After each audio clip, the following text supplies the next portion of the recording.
মানুষ না এআই, কে বেশি বুদ্ধিমান এখন?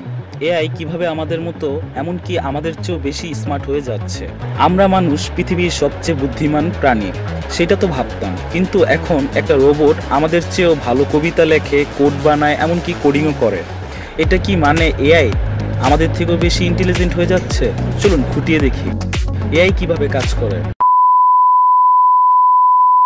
এআই বা আর্টিফিশিয়াল ইন্টেলিজেন্ট একটা কম্পিউটার সিস্টেম যা মানুষদের মতো চিন্তা করতে শেখে। শুরুতে এআই ছিল একটি গবেট, কিন্তু এখন ও ভাই একদম ফাটিয়ে দিচ্ছে। এটা বিশাল ডেটা থেকে প্যাটার্ন বুঝে নেয়। আপনি 10টা ছবি দেখালে ও বুঝে ফেলে কে হাসছে কে কাঁদছে। মানে মানুষের চোখের ভুল যেখানে হয়, এআই সেখানে পারফেক্ট। বছরে এআই কতটা ইমপ্রুভ করেছে? এই 3 বছরে যা যা হয়েছে জানেন? 2022 চ্যাটজিপিটি আসলো, এক এআই যেটা মানুষের মতো কথা বলে। 2023 GPT-4 আগের চেয়ে 10 গুণ বেশি স্মার্ট, এমনকি পরীক্ষা দিয়ে পাশ করে। 2024 এআই দিয়ে ছবি আঁকা, ভিডিও বানানো, মিউজিক তৈরি সবই সম্ভব। এআই এখন কোডিং শিখে গেছে, এমনকি নিজের সফটওয়্যারও বানাতে পারে। ভাবুন তো, 10 বছর বয়সী একটা এআই এখন কোটি টাকার চাকরি করতে পারে। এআই কি আমাদের চেয়ে বুদ্ধিমান হয়ে যাচ্ছে? হ্যাঁ বা না?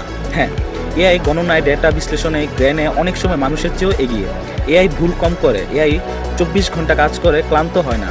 এআই এখনও আবেগ বোঝে না, সৃজনশীলতায় এখনও অনেক সময় মানুষ ভালো করে। এআই শেখে ডেটা থেকে, নিজের অনুভব থেকে, তবে ওর শিখার স্পিড এত দ্রুত যে 2 বছরে যা শিখে সেটা মানুষ 20 বছরও শেখে না। আমাদের জন্য এর মানে কি?